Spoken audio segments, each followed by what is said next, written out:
Welcome to Thriving Rockstar with Alex Drake, and today I have Damian Erskine. How are you, Damian? Good, man. Thank you for having me. Yeah, man. Thank you for being here. You actually got interviewed by one of my guests, just Rusty Osborne. Yeah, Yeah, and I heard like that you lost a ton of weight at some point, right? I lost 85 pounds last year. Wow, damn, dude.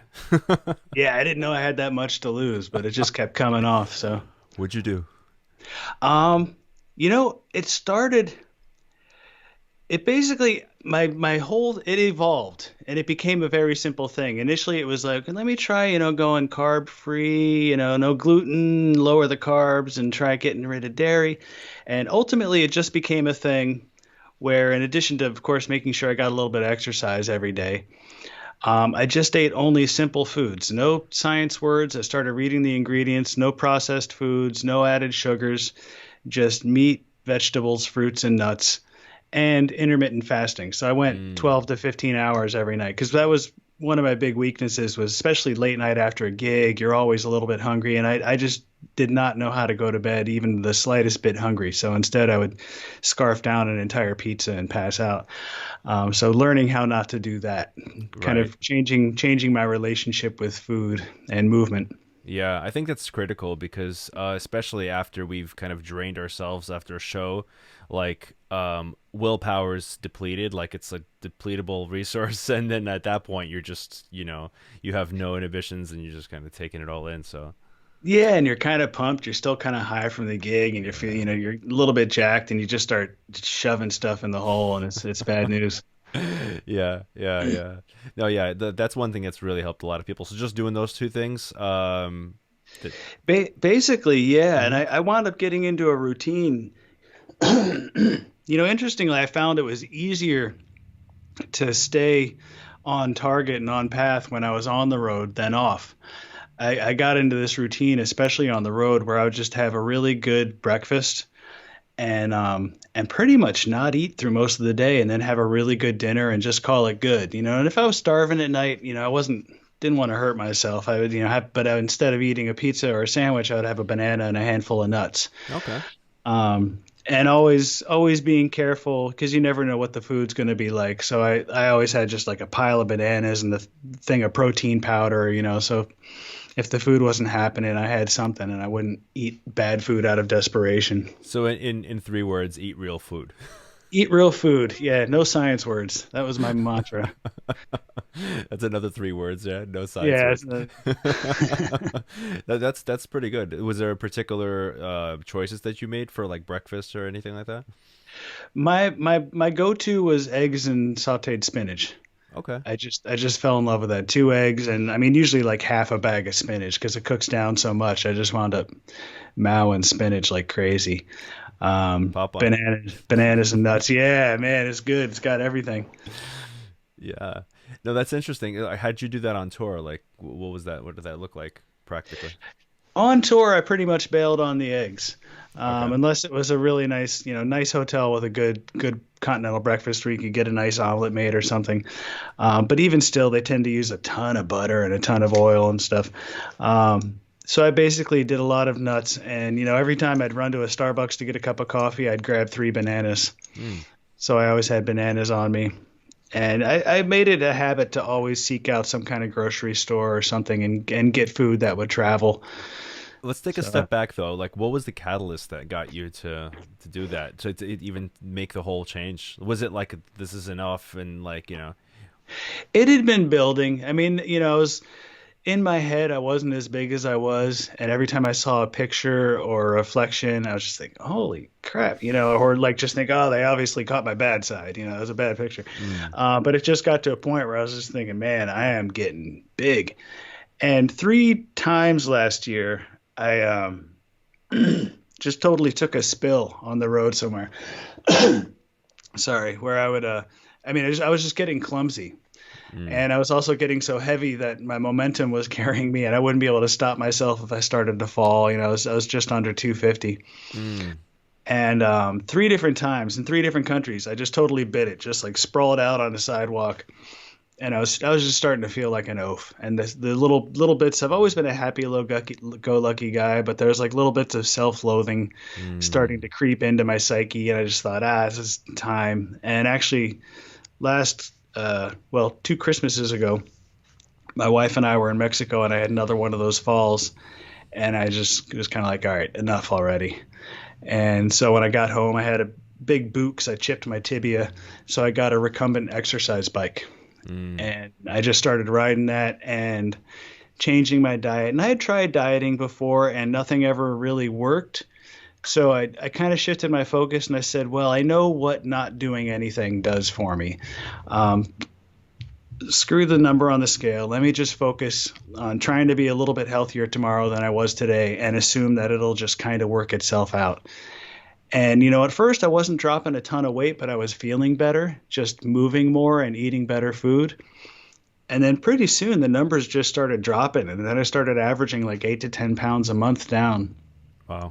And I wasn't like crushing it at the gym or anything. I was just riding the bike for 45 minutes, streaming a movie or something. And once the ankle healed up, going for little hikes, 2 mile hikes, 3 mile hikes. I wasn't doing anything extraordinary.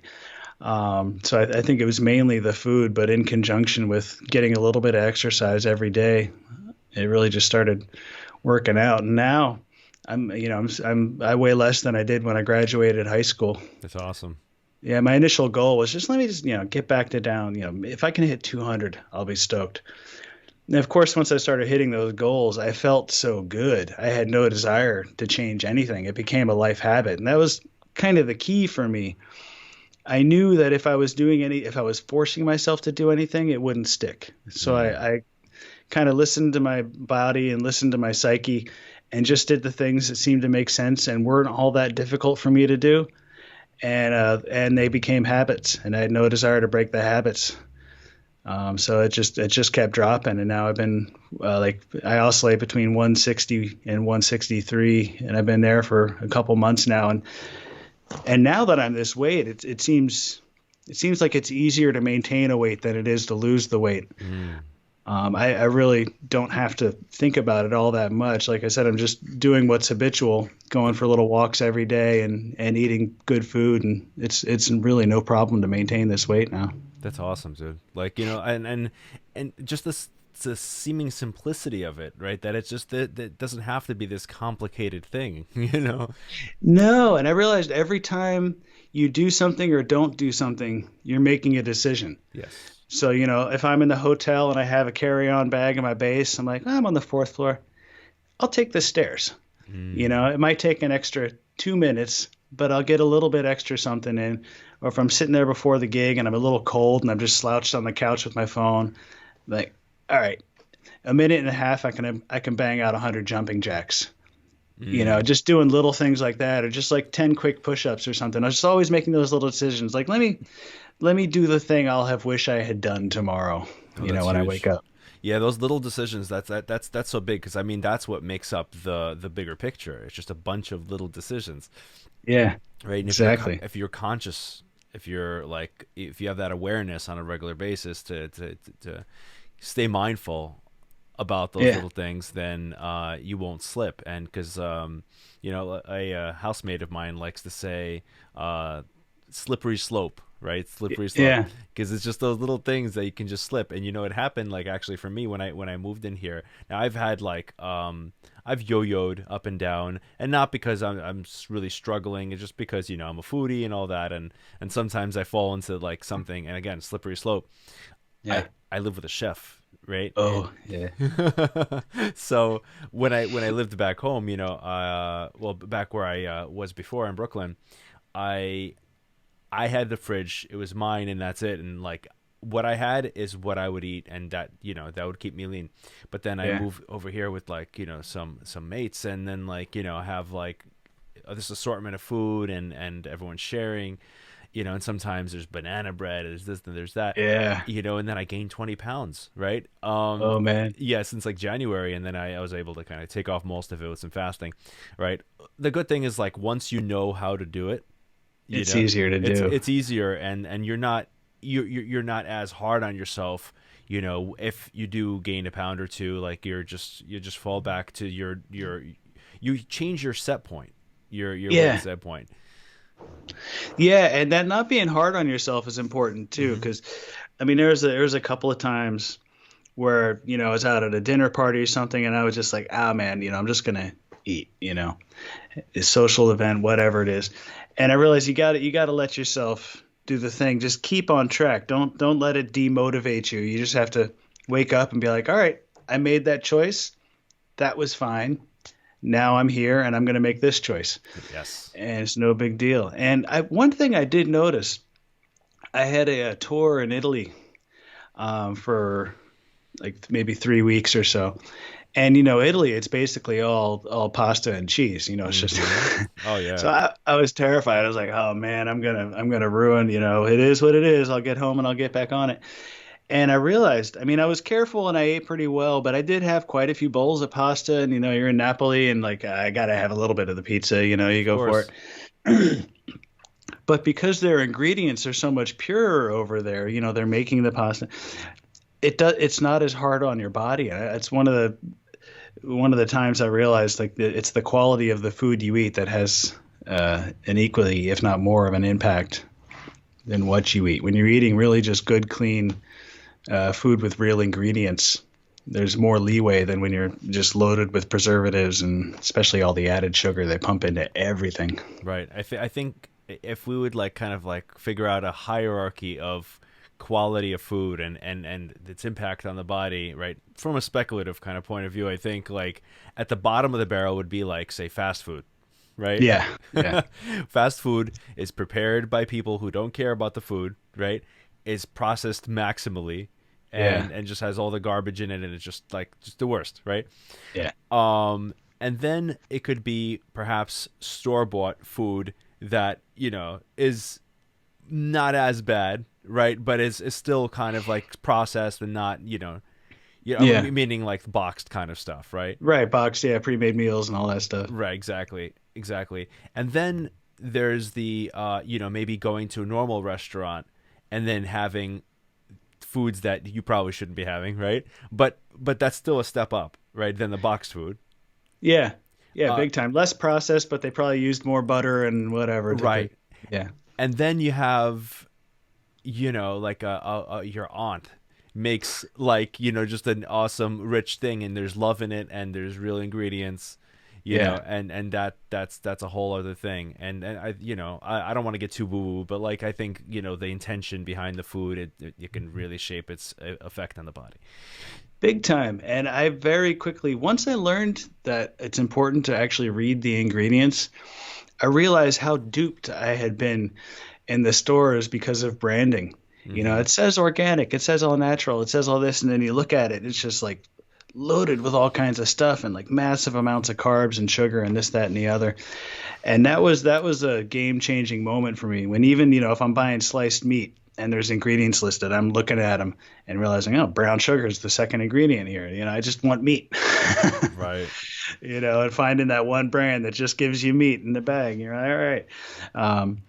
Yeah, so yeah, the intention behind the food and what goes into the preparation is huge. I think education, like educating yourself on dietary principles, basics, is so important. And I think that that's a big lacking thing in our general education. Like we don't have nutrition education, like Yeah. as a standard. Most doctors don't even study nutritional education Isn't seriously. that weird? Yeah. Yeah. Like, isn't that something that we should all kind of know? Like we all eat, and it's so critical to how we function, but no one, that's not a standard area of study. Yeah, it's the weirdest thing. It seems so obvious.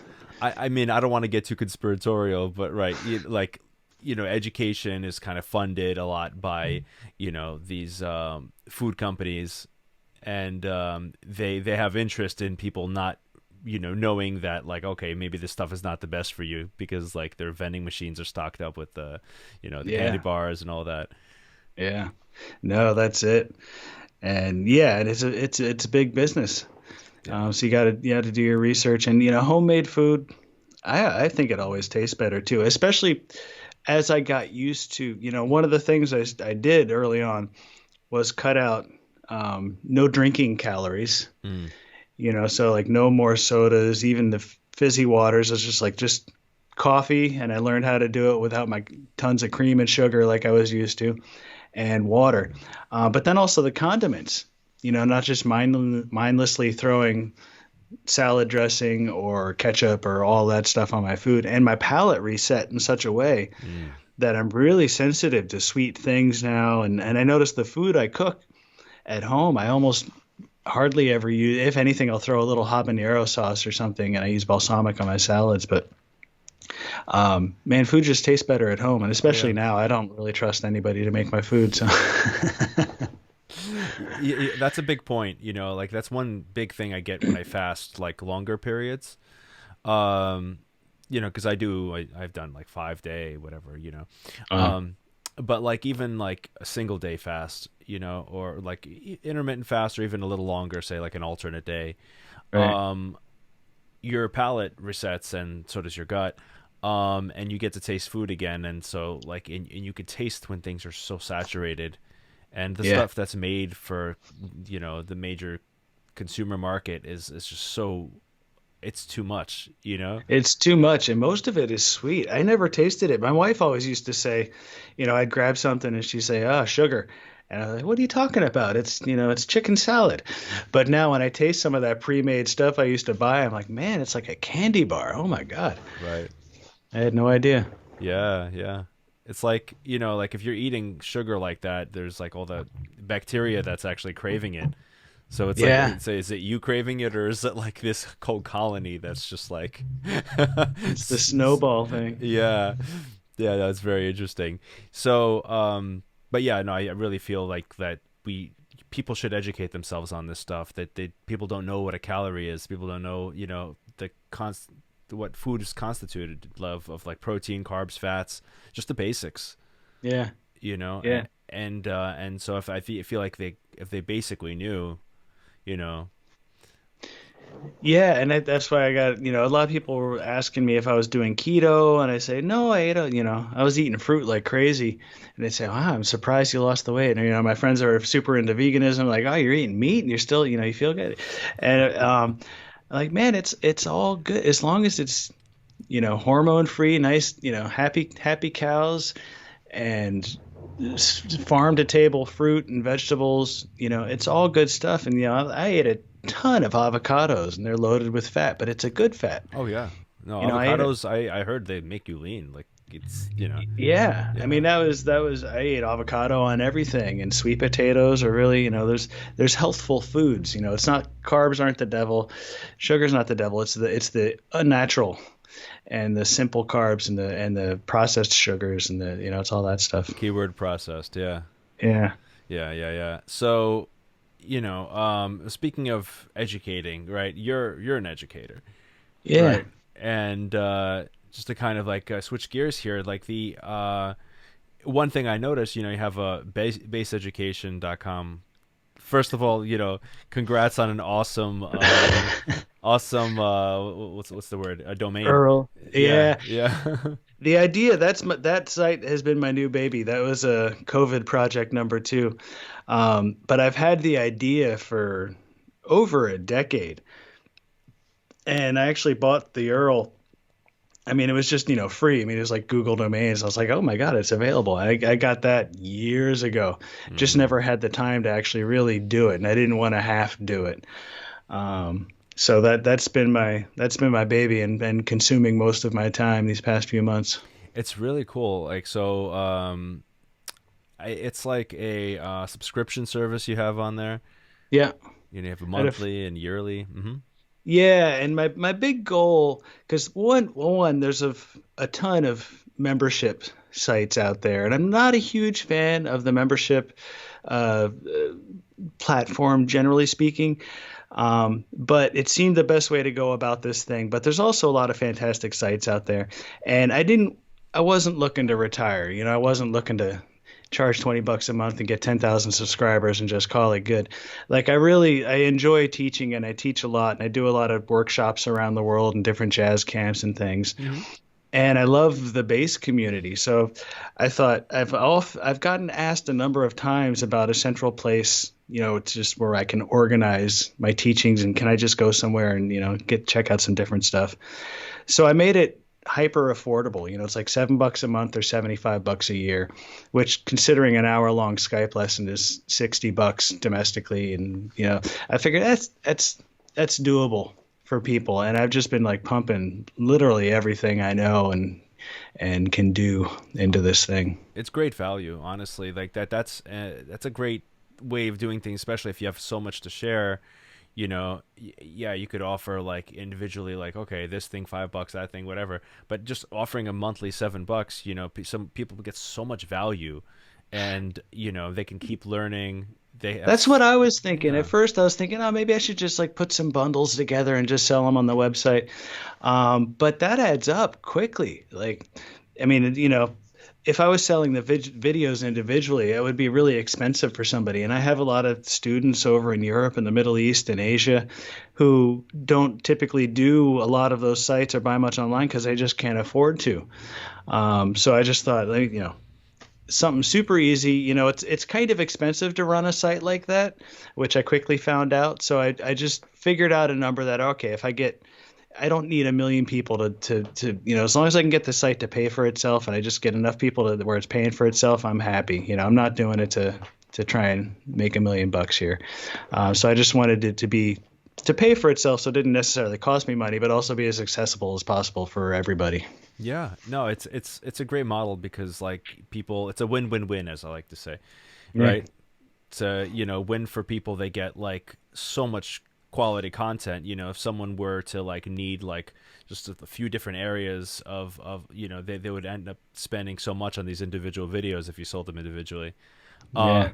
And then they get that, and they get constant access. It's great, and people will stay with that. And then it's a win. It's a win for you, Yeah. Yeah. So, but the idea of subscription is just a very, very good thing to plug into. Just to kind of, because it goes in line with just putting out a lot of good content. It's sustainable, yeah, and it It's allows you to sustainable. just focus on creating good content and putting it out there. And if you can charge a nominal fee that collectively, since it is a global market, collectively allows the thing to pay for itself, and maybe put a few bucks in your pocket, after that. It seemed by far the best model. I couldn't think of a better way to go about it. So very cool. Like that's project number two. What was COVID project one? Well, I have a book I have two books. One of them, my first book was called Right Hand Drive, and it focuses on my kind of plucking technique, my right hand plucking technique, palm muting, and different ways of using the thumb. And it's sold very well. And I always thought, man, this is the kind of thing that's really hard to read about and understand well, without a lot of experimentation, which the experimentation is good, but it's the kind of thing that I've had a ton of students, even guys on tour popping through town, and they come in and they're like, all right, I just need to sit in front of you and like pick your brain about this thing. So the project number one, I filmed a 2-hour instructional video companion going through the book and really taking the time with each exercise and each fingering and talking about where they came from, ways to apply it, and ways for people to apply it in their own way, not just do my thing. So that was the first project. Mm. And I have I basically do all my videos through Vimeo, and I have a little subdomain, movies.damianerskine.com, that'll take people to my on-demand page, where so far I have that plus one video bundle, which is a package thing from basseducation.com. But it's basically, you can either just buy it and download it, or you can stream it there Netflix style whenever you want. That's cool. That's very cool. Yeah. That's very cool. So, no, I like the way you think entrepreneurially. Yeah, I've always been aware. I mean, my big goal as a musician, I knew early on that music was what I was going to do and what I wanted to do. But I also knew that I didn't want to always have more roommates than rooms. I thought, in an ideal world, if I could just be like lower middle class and doing music, I'll be happy. And it really pretty quickly realized in order to do that, unless you've really, scored a great touring gig that's consistent, is you need to diversify your income streams a little bit. And that's how I got into teaching initially. Yes. And always trying to think of ways to foster, the mailbox money thing, keeping little trickles coming in from here, little trickles coming in from there, and you put them all together, and it's like, you had an extra tour you didn't actually do or something on the books. It adds up. Yeah, for sure. And I've spoken about that many times in the show, where musicians are, and this is from a psychological standpoint, musicians are the kind of personality type that is, they're very creative, obviously, right? Yeah. And it coincides with the same kind of personality type that entrepreneurs tend to occupy, right? The same, and I think what makes a musician able to be an entrepreneur is conscientiousness, right? Yeah, conscientiousness and awareness. Yeah.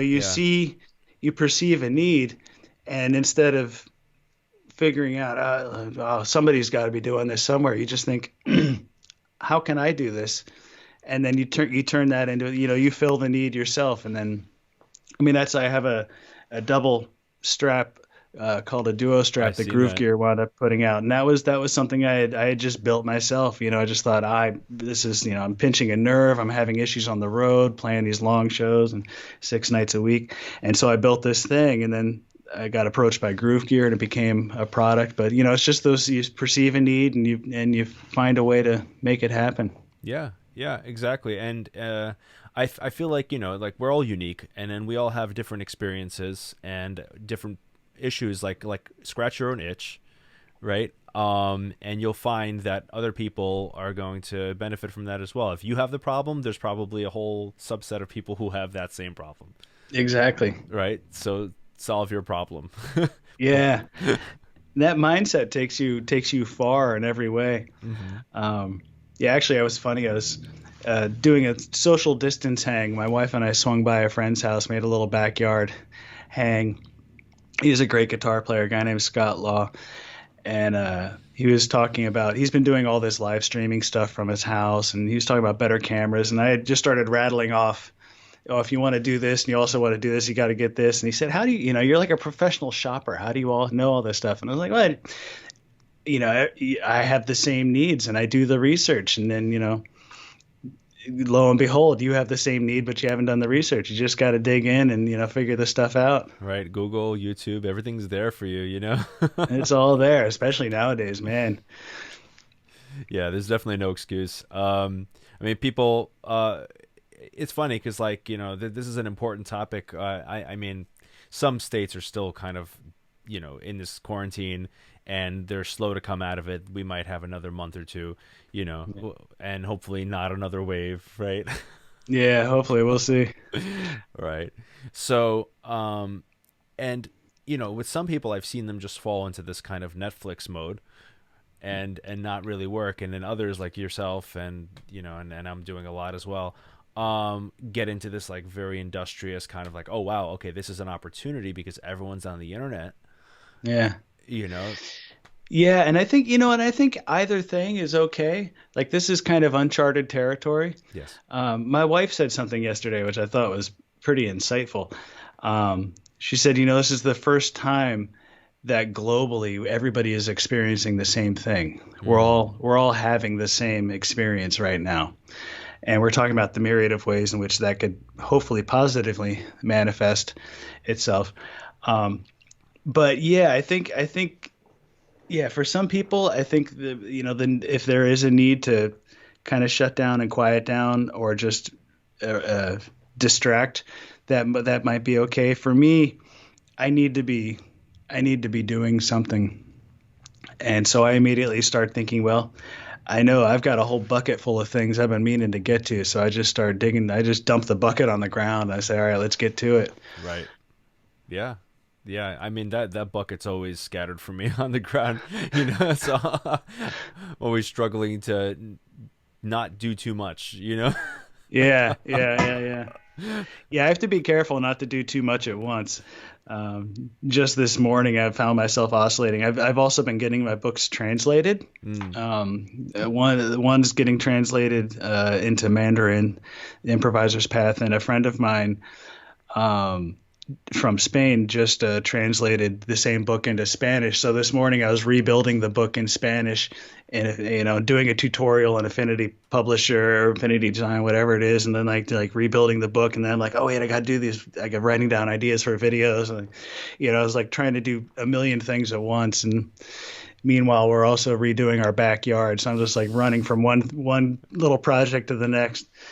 I often find myself in a position where I need to just like set something down over here, set something down over here, and try and devote. I don't multitask well, and I actually heard a podcast that said nobody does. Right. You wind up doing things. Things ultimately wind up taking twice as long and getting done half as well. Yeah. So I constantly have to remind myself to just focus on one thing at a time, Yeah. give it all of my attention, and do it as well as I can, so it's the best that it can be. And then look to the left and grab that next thing. Okay, oh, your turn. Let's do this thing. Yeah, I think I've heard a lot of guys who talk on productivity and stuff, and I've had an organizational psychologist on this podcast as well, Benjamin Hardy. He has an amazing TED Talk, by the way, All right. like 1 million views on it. But basically, yeah, multitasking is a myth. Yeah. And the most effective people, like let's say Tim Ferriss, right? He talks about like there's a cost of task switching. There's a depth that you get, a momentum that you get in doing a certain task that once you switch, it can take up to 20 to 30 minutes to get that same kind of momentum. Yeah. So you never really get that kind of thing. Like you said, it takes you much longer to do each thing. So I like the one major thing a day, like, so I'll basically set like, okay, from this time to this time, maybe 4 hours, 6 hours, like I'm just doing one task, or I'm doing things in one category. Right. So Right. at least it's like all under one umbrella, and then I could just focus on that. And then if there's other things later that aren't as critical, but I think that is a big thing. It's crucial for me. And, it's funny, if I pull up my calendar, it looks a lot like it did before. It's just a smattering of colors. It looks like somebody, emptied a couple of spray cans onto the page, because I really need to, shoot video this day. I kind of pick one big thing per day. Mm-hmm. And then, every night I'm still in the habit of looking at my calendar for the next day and saying, all right, what do I need to make sure I'm ready for in the morning, and when does that start? And so it allows me to kind of pre-prepare. And then when I wake up and I've got this one task, maybe shooting video might be 3 or 4 videos, but I'm just doing this one thing and hammering it until I'm done. I don't even usually put time constraints on it unless there's multiple things I need to get done in one day for some reason. And I just, if it takes me all day, sometimes I'm back here in the studio for 14 hours, whatever it takes, it takes. Right. I just, but I got the videos done, and they're good, and they're edited, and they're uploaded, and I feel good about them. So right on. Now tomorrow I'm doing this thing, and I'm, let me prepare for that a little bit while I have some dinner, and then I'll, bang that out tomorrow. Yeah. And you get really good, and you get really efficient. You can get so efficient in doing that kind of like single focus that you get so much done that you're able to create more content than you need for the period of time that you're making it, and then you could start to schedule things out further and further ahead. Yeah, yeah. Yeah. I started using this website Later. Later. No, I haven't checked that out. No. So it's a good one, right? So if like you can even schedule out Instagram posts and things like that. So it's pretty useful. So like my whole goal, is if I can, everything that I do, I can sort of kind of, work hard for a period of time, really, really go deep, and then start scheduling things out further and further, and maybe be like 90 days like scheduled at any given point. And then if I want to take a trip somewhere, because I love to travel. Yeah. And so then I can take a trip and everything is still rolling, and there's no lapse. Yeah, I need to look into that because when I've basically the one area in which I failed is that I've been keeping myself so busy that I've basically disappeared from social media. I haven't prioritized that at all, and I'm realizing, okay, if I'm really wanting to push this thing, I need to nurture this thing. So that would allow me to kind of, especially the preloading Yeah, of content. So, because the mornings are always the best time to post things, all that kind of stuff. yeah, So making sure I can keep present. yeah. Uh, So batching. yeah, Hmm. yeah, exactly. Yeah, that's a huge one. Um, so with the teaching, like, when did you start to teach? Like, when did that start for you? Initially, it started probably about 99, out of necessity, just because I was just dead broke, managing a coffee shop, bartending at a bar, and trying to play out 4 or 5 nights a week. Um, Bartending early afternoon shifts and stuff like that after coffee shop shifts. And I was just like, well, people started asking me for lessons, and I thought, well, I can make a little bit good hourly rate, sure. But then I quickly initially discovered that it was a great way to learn. It forced me to organize and process thoughts in a way I had never explored. Oh yeah. And I wound up learning more about what it was that I knew. And then it also would show me things I didn't know, and somebody would ask me a question I didn't have the answer to. So it also wound up teaching me better how to learn because I would have to figure this thing out with this person on the spot or after the fact and get back to him, but still.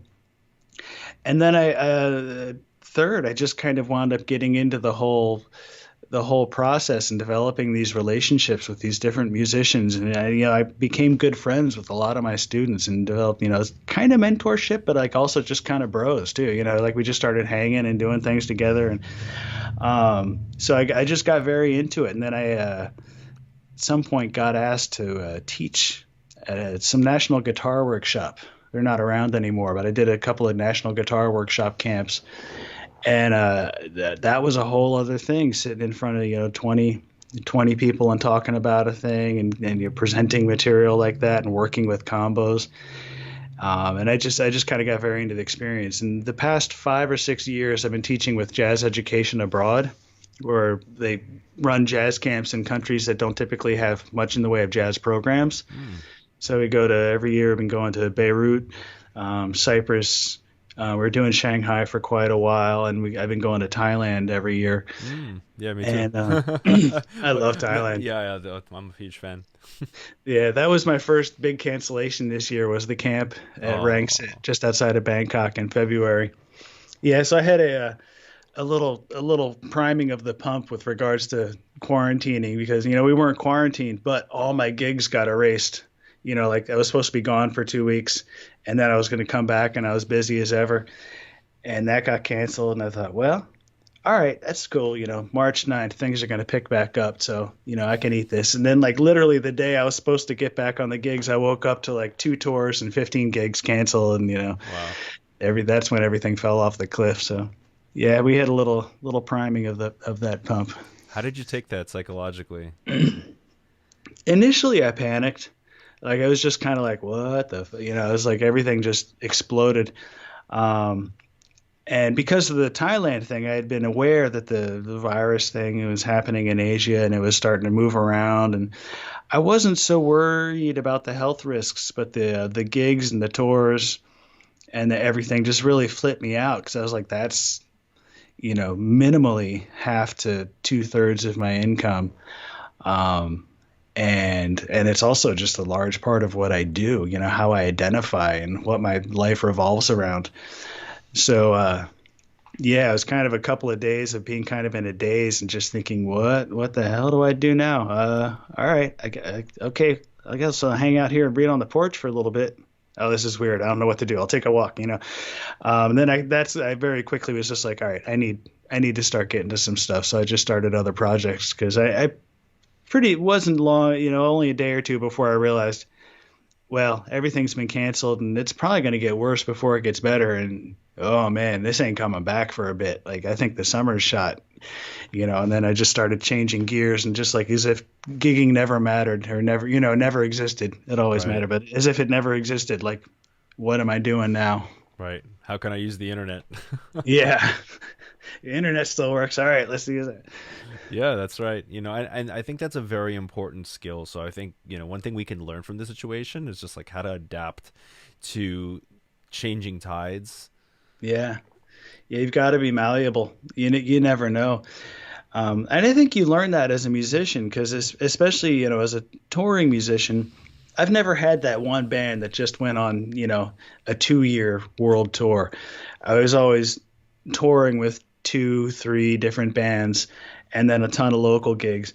And, those tours, bouncing around Europe or Asia and you're feeling great and everything's cool. But then you get home and if you don't have local gigs because you've been gone too long, you're unemployed again. All of a sudden there's nothing going on, or you're back to slinging it out in the bar for 50 to $100, and which is it's got its own thing. That's cool. I love the local people I play with, and I wouldn't ever change that. I miss doing that.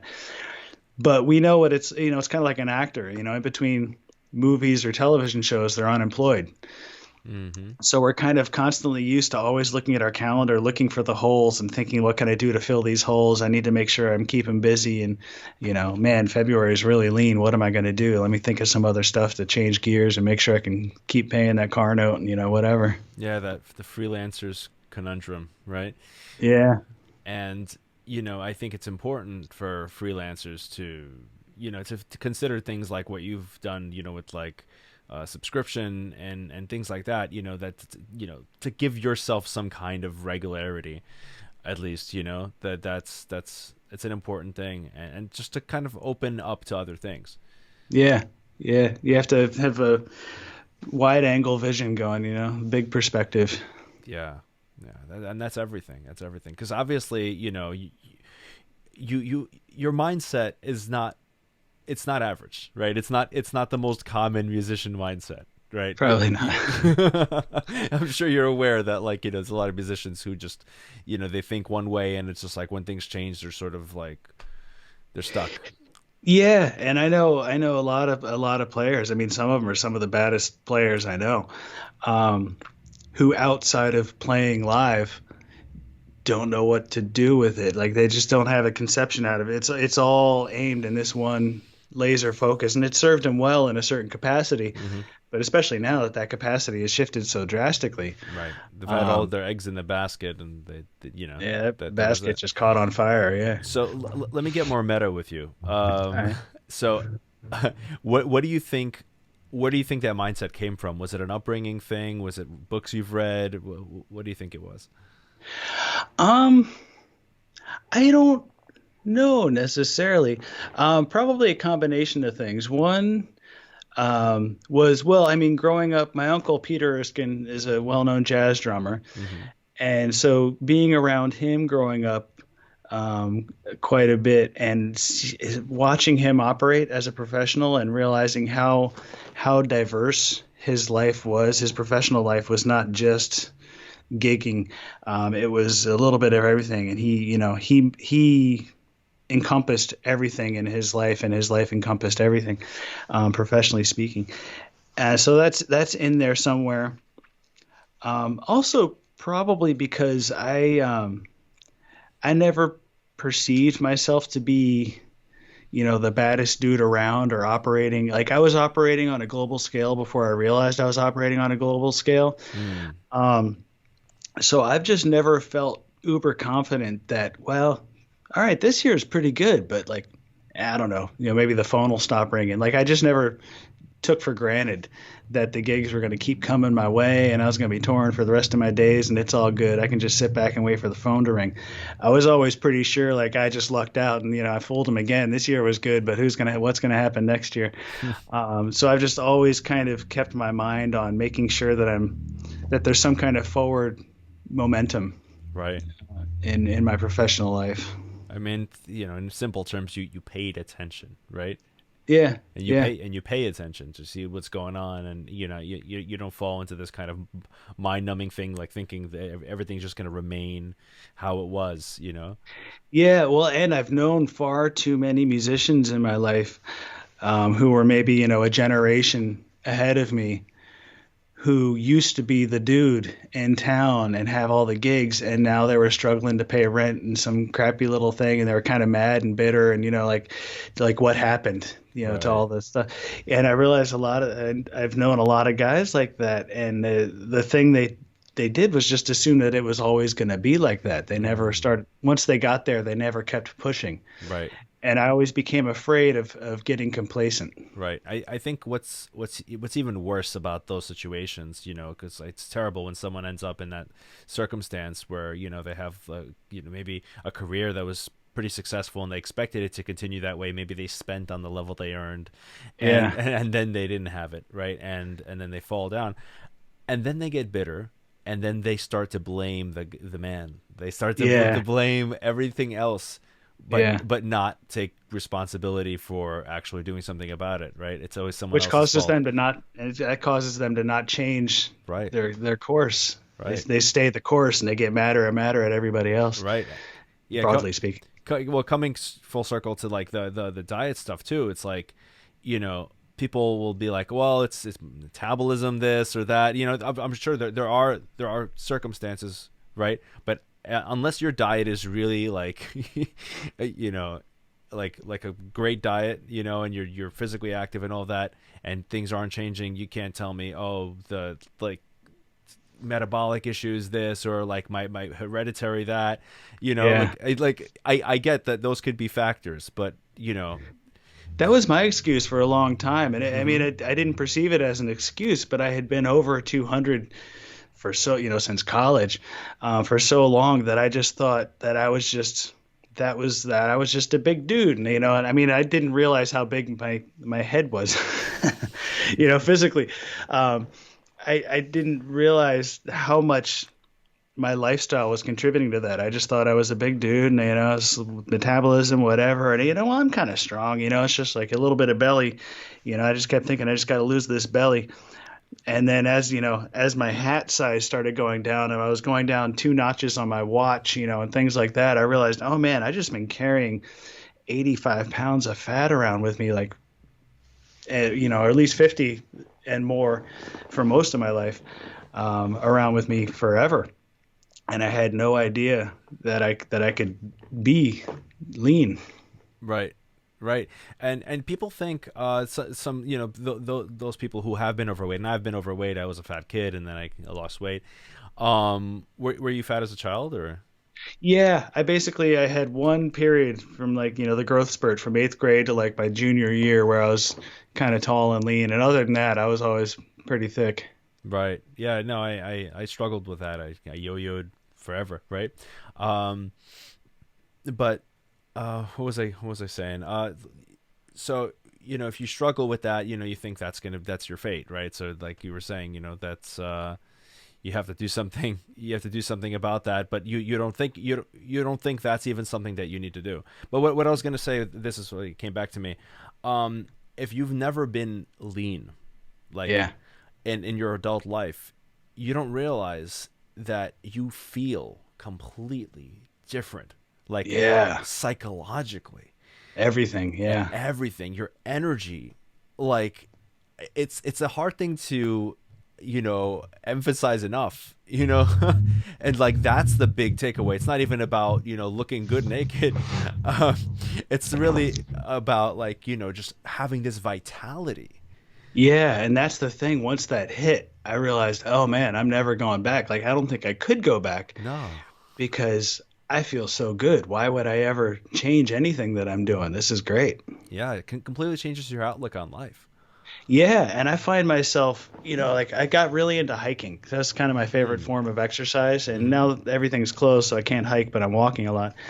But I actually found myself like jogging sections of trails and just like kind of racing upstairs and stuff. And it wasn't because I was like, oh, I'm gonna, get up an extra sweat or trying to show off for anybody or anything like that. It was just like, man, it feels so good to move. I didn't know it could feel good to move. Right. It's like it's just my body feels good, and I'm like excited, and I'm like, woo, this is great. Yeah, you hit on something important there as far as exercise is concerned. Like people need to be doing something that they enjoy doing. You don't have to suffer doing something you don't. Oh yeah, You know, like yeah, if it's Wii, if Nintendo Wii gets you moving, like do it. do Yeah.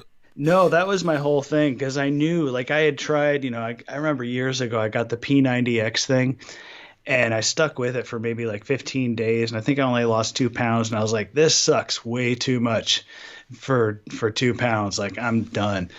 And I just know psychologically, like, if I hate what I'm doing, it's not going to stick. Maybe I can force myself to do it for a week or a month, but it's not going to stick. And I want to do something that's going to stick. So I only did things I enjoyed. I'm like, well, I kind of like walking, so I'll walk, and maybe I'll try and walk a little bit more than I normally would, and just foster those things that came naturally to me. And yeah, when I found things that I enjoyed, and then I combined that with the way I started feeling doing them, it was just great results and great feeling. Yeah. Did you have like a foundation of exercise at any point? Well, like traveling, I got myself some suspension straps. Okay. So you hang it from the door and you can do body Yep. weight Yep. exercises, series of pushes and pulls and stuff. Like TRX. Um, yeah, yeah, it's not TRX, but it's the same thing. Hmm. I've basically found a half price version of TRX. Right. But they were so I had like kind of a routine in the hotel room, kind of a midday thing and then an after gig thing before I went to bed. Mainly now at home.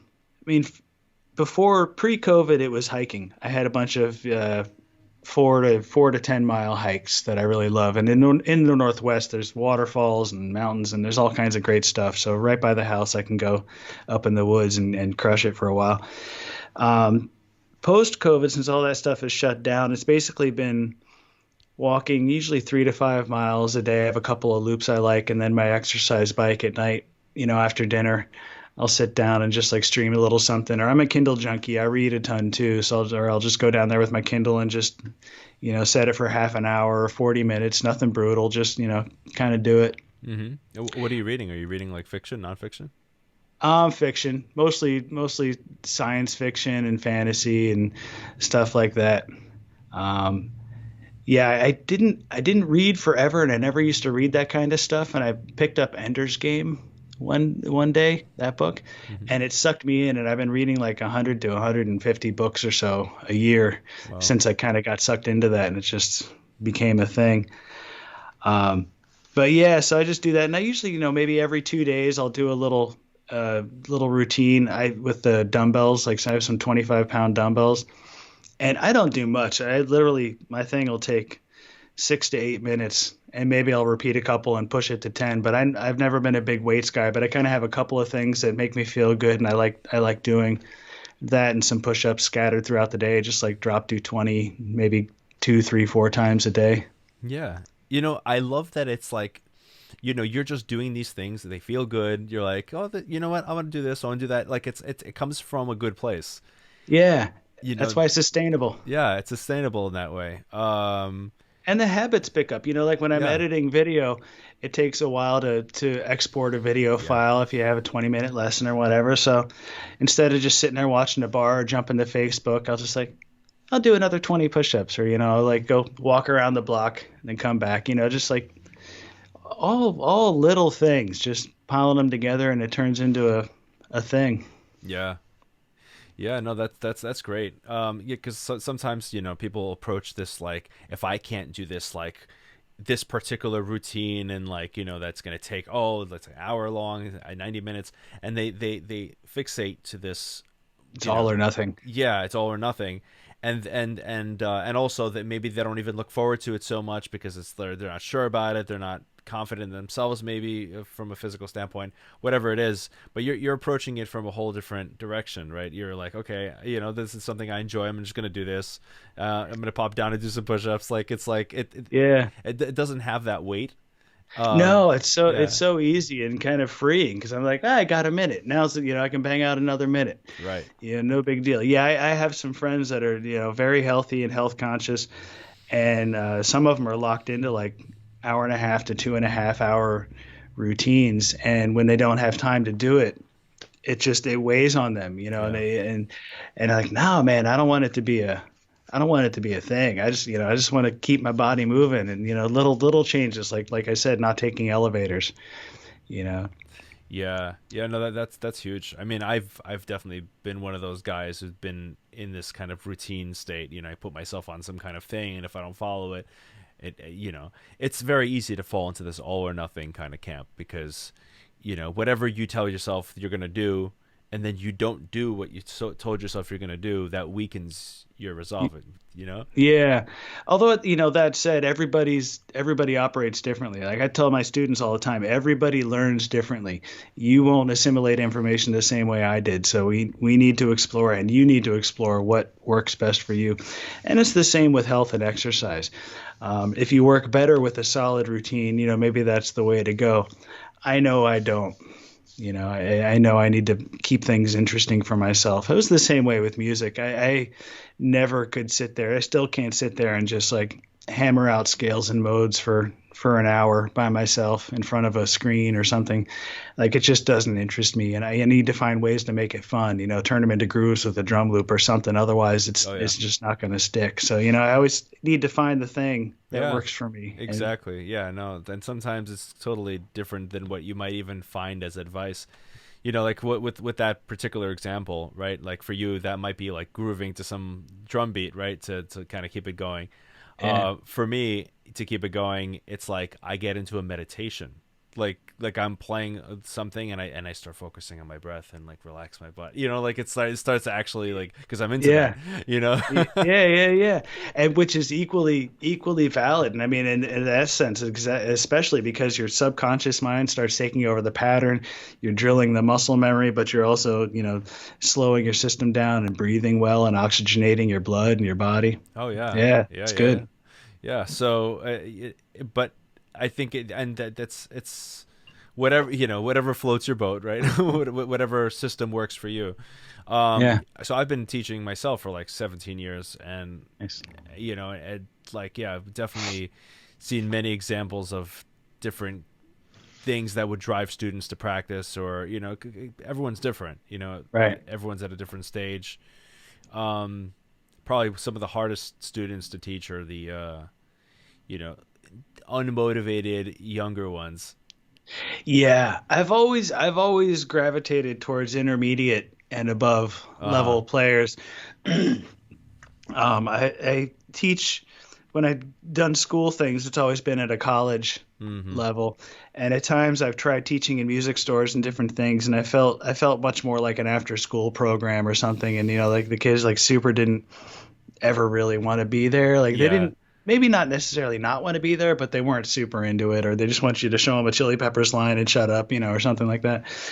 Um, I definitely require engagement out of Right. my students. I need Yeah. to. It needs to be a dialogue and a give and a take. Oh And yeah. I mean I that's when it's beautiful. yeah, yeah, yeah. Because I'm not, especially at this point. I teach one on one. It's not just so I can charge you $60 an hour or whatever. Like I'm looking for. I want to help you with some stuff. Let's get into some stuff, and hopefully I have something to offer, and let's figure it out. I like that kind of engagement, Hmm. and otherwise I'm kind of not interested. Oh yeah, no, I hear that. I mean, maybe it's a little bit of a masochistic thing, but I like to have the challenge of like these students who are at first like really not into it. Maybe their parents drag them into the situation, and see if I could turn that around. That's a And beautiful thing. yeah, yeah, because then if I can light a fire, because it's not like their parents initially just dragged them in, because that probably wouldn't work, right? If they didn't have any There desire at was all. some spark there. There was some spark. And so I dig for that spark, right? That there is nothing quite as beautiful as that moment where you see the light turn on and like they finally Yeah. get something, or they like realize like, oh yeah, and then you can I love that. Yeah, Yeah, that's true. yeah. Good point. I have this one very difficult student who's I mean, like I'll just put it out there. Who um really is, they beat themselves up, right? they're a Yeah. younger kid, and they're in that age group that is very it's important to have their confidence, like the age 9 to 11 Yeah. is from a psychological development point of view. That's an age that kids really need to have to build up a confidence, right? Otherwise Yes. they're going to really struggle throughout their life. It's a fragile age. A Yeah. very fragile age, and they need to feel like good at something. They need to feel competent, Hmm. and this kid gets bullied, and it's like, Yeah. yeah, it's a tough thing, right? And just kind of finding that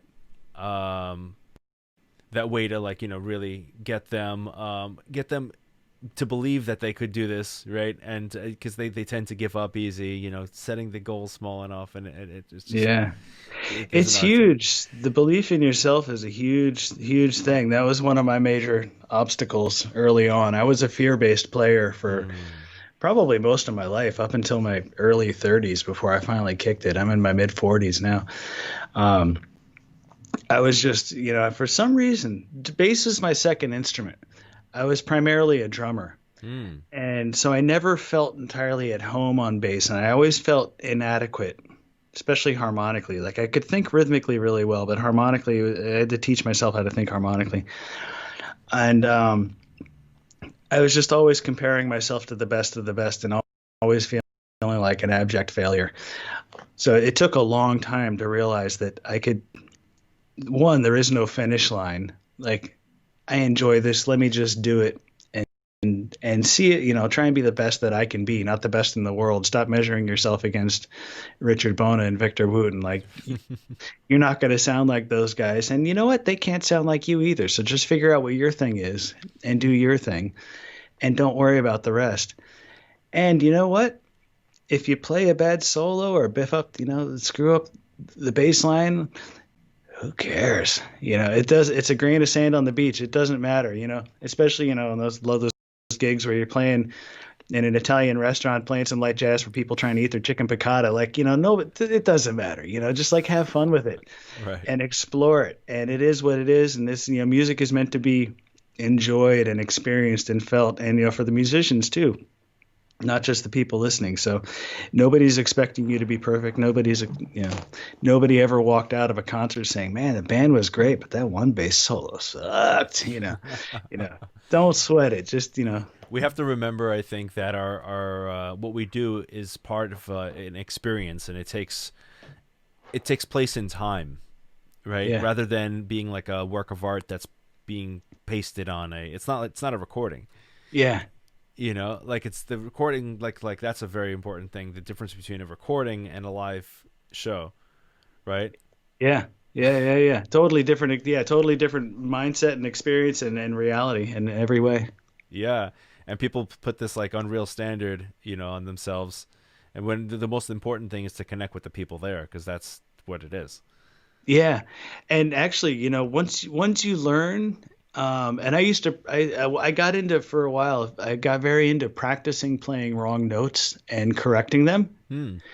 to see how one to start to chip away at the fear of playing a wrong note, but also realizing that you're always going to play a wrong note at some point, like something, But it's not so much the bad note. It's how you resolve it or don't that makes it wrong. Yes, No such thing as a bad note, just a bad resolution. that's So I right. used to practice that for a while, and once I got to a point where I realized I don't need to be afraid of those things, and I could even embrace those things and turn them into weird little motifs and ideas, and have fun with treat it like a playground, not some sacred ground that I just accidentally took a dump on, like Right. and that all of a sudden like my playing just like completely changed, and there was this like kind of relaxed, comfortable, like you said, the meditative state, kind of Right. a Zen thing that just the thread that wound up feeding through everything. And I realized that everything is okay. Even if it maybe technically wasn't okay, like it's okay. Right. And I can have fun with it and I can make use of it. And now it's a completely different ball game when I play. And that it comes across from the other side too. It's not just my perspective of it, but my perspective of it very directly shapes how it's received by other people. Because I'm feeling good and comfortable and flowing. And maybe I made a mistake, but I actually recovered from it. And people actually kind of dig that because everybody makes mistakes. It's how you integrate those mistakes into your life that kind of really, and that's like the secret to life, right? Oh yeah. I mean, dude, making mistakes on stage, it's like one of those things that the less you make it matter, the better you'll recover from it. Yeah, and the less it matters, because Yeah. it's usually just it was. I realize all those things. Sometimes I listen back to old recordings and I go, man, I remember feeling really bad about that, but that was actually kind of cool. It's always in your own mind where you're just thinking that was awful. You're hyper focused on every single note and articulation, and you think, oh, that was sloppy, and oh man, I was a half step away from greatness there. Great, you have all these little things going through your mind when in reality, it's all your own perception of Yeah. it. Oh yeah. Yeah. I had a it's like just the previous guest I had on, Shonda Falahy. She's an opera singer, among also being like a physical therapist and stuff. Well, not physical therapist. She's a myofascial release specialist, and Oh, yeah, and some other stuff for vocalists and for musicians. But she recalled an experience where and she's in a classical world, which is very like strict, right? yeah, It's like rigid. very rigid, and the standards are crazy. Um, and she had this one experience, I think late like last year, where she was reaching for a voice, and rather for a note in her voice that was always there, but just happened to just in that moment not happen Didn't for her. It manifest. didn't manifest, and it just kind of it went blank or something. And and then after that she just kind of kept going, and she actually had a great finish to that show. Now, before, she had kind of cultivated this self-forgiveness and all of that, and she does this like meditation and stuff like that, all over the years, to kind of get her mindset right. um she would have been so down on herself, but then like she actually recovered so well, and she, so. I'm sure everybody felt wonderful about the performance, Oh yeah. as opposed to letting it affect everything you do from that point on. It's a real art to learning how to accept um, perceived failure. Accept a mistake in the moment and not keep thinking about it. Like, to realize like, okay, that's in the past now, but I've still got all this stuff going on in front of me. Like, I'm here now. Let's do this thing, Right. and not just keep thinking about that one bum note and then wind up hitting 15 more because you're still focused on that. You're distracted. That's the inevitable problem that happens. Like, people fixate, that's it, they start to that's the downward spiral. Yeah, yeah. You start getting drugged behind the cart and you just fall off the cliff. Yeah. That's exactly what happens. And so like that's happened to me, like on my band's last tour. We and it wasn't even my own mistake, but it was like my gear malfunction, right? Yeah. And it was funny. I was like going for a guitar solo, and my pedal just changed itself to a clean sound. I do do a guitar. And bling. Yeah. I go for the bend. It's like, ding. Classic. Oh, in the middle of a metal song. It was great. That was great. I had a similar thing with I toured with a guy named Gino Vanelli, and it was a big bass solo, and I go to hit the octave pedal, and my foot accidentally hits the tuner pedal as well. So like literally going in a big empty silence, and I'm just like, oops, yep, sorry, click. Oh man, and it was nerve wracking because like I had like this kind of short in my pedal. I actually had to kick it, like percussive maintenance, and it worked again. Oh yeah. Uh, It's just like a one pedal kind of situation. You know. yeah. So then the whole rest of the show, you're paranoid, thinking what's going to go wrong now. Right, right, right. And so, I had to sort of get over that and just be with the audience and just kind of like, just let it go and just trust everything's going to work. Yeah. Thankfully, I have an awesome engineer who traveled with us, and who actually fixed it the next day, like in sound check. Like he's like, go get a soldering iron, and I'll take care of this. And Nice. yeah, he opened it up, and he was like, he's seen like loose transistor or something, or resistor. Nice. Yeah. So yeah. Nice. Those guys are worth their weight in gold. Oh my god, it's amazing. Um, but yeah, no, being not letting one mistake like in that live situation like derail you is huge, and that you really have to be in the right place with that. Yeah, things happen on stage. I mean, yeah, I mean, especially, I mean, God, I mean, especially if you're in a band that plays with tracks, like, there's so many things that can go wrong in a live performance. It's all in how you deal with that adversity and just accept it into your flow, and Right. make it work somehow. Let me tell you a hilarious story. Like back in my first band, I was like 17, and I was in a thrash metal band. Okay, Nice. and I only played for like a year and a half at this point, but I was just like, I found this band. I was really into it. Um, we weren't that great, right? But we had this. We were playing this gig, and there came a part where there was like this breakdown, and we started up, but we messed up coming in, right? I And and I think our drummer, somebody was just kind of like completely oblivious to where we were. Where's one, right? Yeah. And so the singer, in a panic, turns around and he stops us. He stops us and makes us start the section over. Nice. I've been there a couple of times. I Oh, mentioned playing the tracks. I've played in a few bands that use sequences in the back, yeah, maybe yeah, like some extra percussion and background yeah. We vocals and use that. things like that. Hmm. And I was doing a huge jazz festival in Latvia, and the monitor guy who was on stage left. I was also running the laptop with all the sequences, and it was one of those newer laptops on the Mac where all of a sudden you could like the whole trackpad was the thing, and he accidentally tapped the thing twice, so it like started the sequence and then skipped it like 30 seconds in. And it was just as the main artist was walking out the stage, and we just like kind of, and it was the same thing. He just stopped, he's like, "Sorry." It's like, yeah, you just gotta laugh it off. Yeah, no, I think that's laughter is like the the medicine there. One of the classiest things I ever saw, I was on a trio tour, jazz tour, Hmm. in South America, and the drummer started the tune. I came in, and then the piano player was supposed to come in with the head, but somehow we turned him around, and he could not find one to save his life. He was like an eighth note off the entire time, and the drummer, is his gig.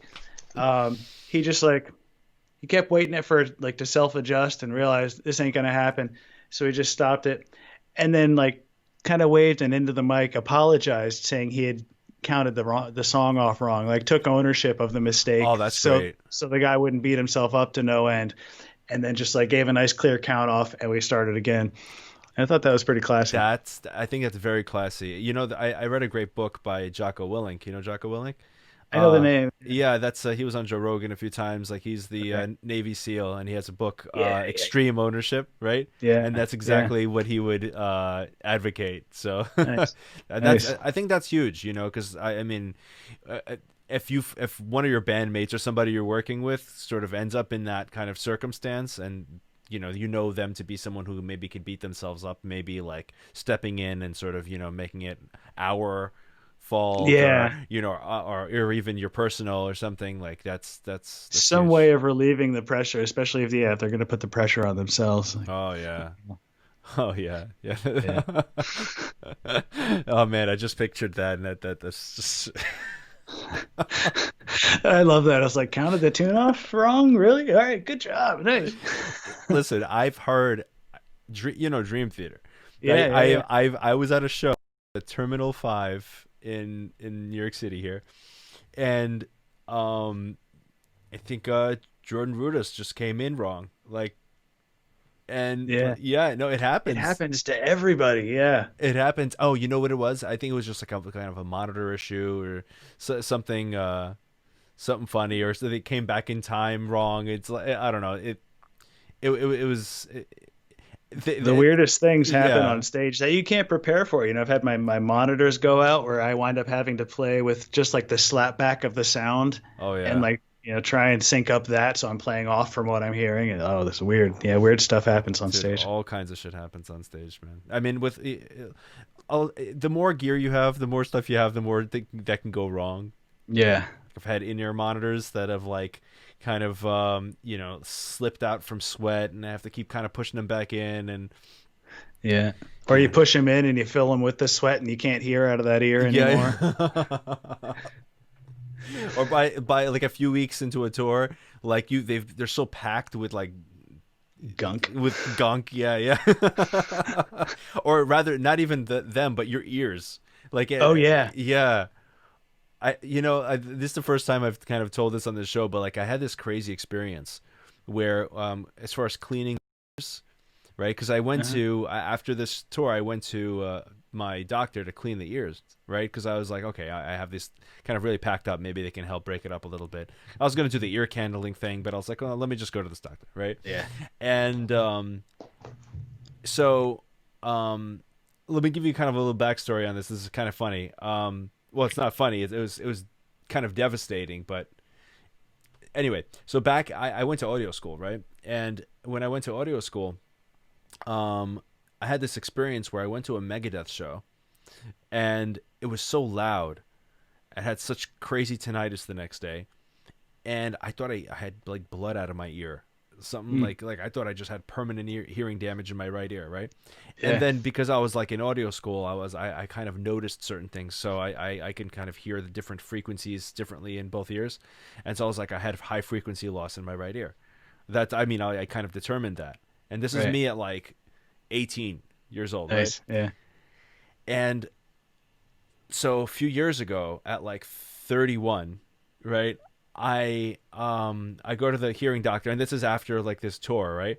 And I go to clean my ears, and she sees something in my right ear. She's like, "Can you hear out of this ear?" I was like, "Yeah, yeah. I mean, I think I have a little high frequency loss there, right?" And she's like, "You have like something big in there, right?" And then she and she goes in there, and she manages it with a lot of work. She manages to get out this like hard nugget, right? Wow. My God. And she gets it out, and I had headphones with me, and first I instantly heard more in that ear. I was like, whoa, right? Wow. And then I put on the headphones, and I had perfect hearing again. Wow. 13 years later. Dude, I had tears in my eyes. That's incredible. Yeah, it Wow. is incredible. But I think for people who are using in-ear monitors, and we used them for years, like just in practice and everything like that. Like it really compacts a lot of wax, so you got to make sure to get that stuff out. Yeah. Yeah. Big time. Wow. Yeah. um, when did you start? Like you said, you picked up drums first, right? Yeah. Well, my grandfather kind of forced me to play bass when I was a kid, Hmm. but I found drums on my own at around 10. I started bass at 6, Hmm.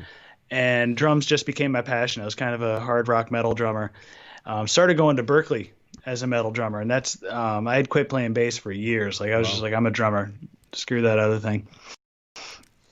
And then felt really out of place at a jazz school playing Hmm. metal drums, just listening to Slayer and Napalm Death and Sacred Reich and stuff like that. So um, picked the bass back up, made more sense for the school, and just kind of fell in love with it. And then started getting into fusion, and that led me down. Eventually kind of mellow it out and like get into different kinds of jazz and acoustic musics and things. But yeah, drums was my big thing for a long time. Hmm. So you went through Berkeley. You did the whole thing. Eventually, I was a Berkeley dropout, and then I wound up back in Boston in the early thousands, and figured, well, I don't know anybody. I don't know what I'm doing. I might as well finish school. So I technically graduated in like 2001 or two or something like that. Oh, that's interesting. Yeah, because most people who are successful from Berkeley are the dropouts. Yeah, You're like yeah. a hybrid. Yeah, a little bit of both. Yeah, I just, I wasn't a good student, and I had too much to learn on the instrument, and about jazz and harmony. I didn't know blues changes. I didn't know anything. I just knew how to manipulate the instrument. That's about it. I knew my scales. So I basically had to drop out, come back, and work some things out on my own, then come back and tie a bow on it. But I basically just wound up graduating just because I was back there and didn't know what else to do. Yeah. Did you feel like you needed closure? No, it was really I was just thinking, well, I figured it was probably a good way to meet the other players in town. Yeah. So I figured I'll do that. And then turns out I had done most of the music stuff, so I wound up just taking a lot of psychology and art history and doing my gen ed classes and doing a senior recital. And then I just actually came back to the West Coast and wound up in Portland here. Oh, that's cool. Yeah, so the one thing you hinted at several times is like kind of just networking with other musicians, because that's a very important thing that Yeah. musicians totally fail at. Uh, Yeah, I kind of had a little bit of a system that I mean, it seemed to make sense to me, so it's what I tried to do. Um, One was I would find the players that I really admired in town, maybe not even necessarily on my instrument, just find the guys that I knew I could learn something from hmm and take lessons with them. mm, Um, One, I got to learn from guys I really, wanted to emulate in some way. But two, it also allowed the local players to hear me play, you know. mm. So that was kind of a double whammy, twofer. But then also going to all the jams and going to all the gigs, supporting the musicians that I liked in town, seeing their gigs a lot, but also, maybe trying, maybe eventually pick up a conversation here and there. Just get to be on the scene and meet the people on the scene and go to the jams and play with the periphery of the scene. That's huge. Did that get you like to get taking those lessons and meeting those musicians? Did I get you gigs with them and get you gigs in general? Actually, yeah, in the Bay Area, some of the bass players I studied with started using me as a sub, and Mm. here in Portland, some of the guys I was taking lessons with started calling me on their gigs. They're like, "Hey, you read pretty well. I had somebody bail at the last minute. Can you make it down to Northeast Portland in 2 hours?" I'm like, "Hell yeah, I can. Let's do it." So yeah, it totally worked out. And the reading.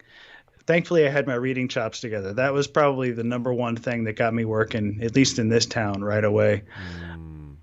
Because a lot of the bass players, all the upright guys could read, but the electric players were more specialized. There's the blues guys, the funk guys, the rock guys, and none of them were super competent reader. Well, I don't say none of them. A couple of them were, but there weren't many of them. So it's kind of a small pool as far as guys you could just throw a book of music at and trust it'd be okay coming out the other side. Mm. So that got me working pretty quickly once word spread that there's this new kid in town and he reads his butt off. Right. Well, I mean, the way that you went about that, I love that. And you took lessons with instrumentalists of different instruments. Yeah, because I figured, yeah, I That's was like, unheard of. yeah, well, I was like, well, especially when it comes to the jazz harmony thing, and I was trying to really, broaden my horizons.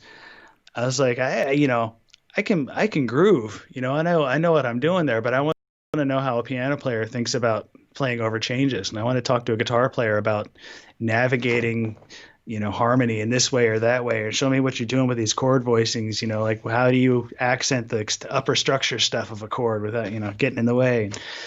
So yeah, I was always drawn to non-bass players once I felt like I had my bass playing, at least at a certain place.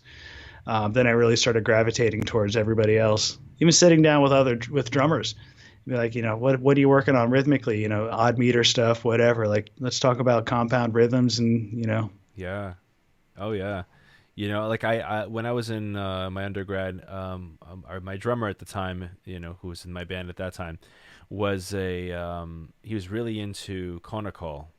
Oh yeah. And for those listening who don't know what that is, it's like the Southern Indian rhythmic language, right? Takadimi, takadimi, Yeah, takadimi. Yeah. exactly, yeah. And I was fascinated. I was just like when he like showed me that stuff and what I heard these musicians do, vocally and on their instruments. My mind was blown. I was like, I was so into it because I was into prog rock and metal and then hear Oh these yeah. guys just like shredding vocally, like tuck tuck tuck tuck. Yeah, yeah, yeah. Yeah, it's like Yeah, Meshuggah, but like, Yeah, yeah, yeah. classical Meshuggah. Like, yeah, whenever like I get somebody like, Meshuggah fan or some like prog metal fan, I put on a video of like Selva Ganesh, you know. Like, you think that's cool? Check Yeah, this dude out. playing this like little tambourine looking thing, it's Yeah, Kenjira, and just just going, killing it. yeah, yeah, yeah, yeah, the craziest polyrhythms. And Yeah. so there's really cool stuff to explore out there, and you could learn a lot from other kinds of instrumentalists. I've always said that, but that taking lessons with other instrumentalists is not something that I would arrive at. That's actually really, really, that's a great idea. Yeah, I learned a lot going about it that way. And now, like we were saying earlier, information is global. I mean, between YouTube and Google, Yeah. man, I mean, when I wanted to try and find something new, I used to just have to go to Guitar Center and like wander around every floor looking for something that looked kind of cool, or find a listening station, which they eventually started doing. But now, the YouTube, there's no excuse. The rabbit hole is so deep. You can check out music from Africa, Afro-Cuban stuff, South America, East Indian music. Um, yeah, it's great. It really is. It really is. And, just to keep yourself, yeah. I was going to say, and you can connect with these people. I've developed relationships with a lot of these people because you can Yeah. message them, be like, "Man, this is fantastic," and they every once in a while they write you back like, "Holy shit, I'm talking to this dude," like ask questions about whatever. Like, I mean, the connection is there to be made. Yeah. No, it's huge. It's huge. I think that's a big point too. It's like you don't need, even in the social distanced kind of like you could do everything that you're saying through DMs. Yeah, yeah, and I mean, not everybody responds to you, but whatever, I mean, be respectful of people's time and space. Of course. But like, I mean, these people are out there, and most of them are just, we tend to perceive as the other, but I mean, they're just other musicians at their especially right now at their house, like wondering where all the gigs went and like putting out content online, and Yeah, yeah. everybody's in the same boat. Yeah, we have to be careful not to put people, great musicians who could really be of benefit to us in our career, on some kind of pedestal like they're some higher being. It's like, Yeah, first, you have to, if you want to be on that level, you have to see them as your colleagues, so yeah, their peers. as your Yeah, peers. And that's critical, that you stop the idolatry. And it's just like, these people are what you are, just they're just like yeah, they should too, yeah, exactly, exactly. Yeah, I mean, I've have a couple of times found myself on stage with idols of mine. Hmm. And back in the day, it used to really freak me out. I'm like, somebody made a mistake. I'm not supposed to be up here. Like, what the hell happened?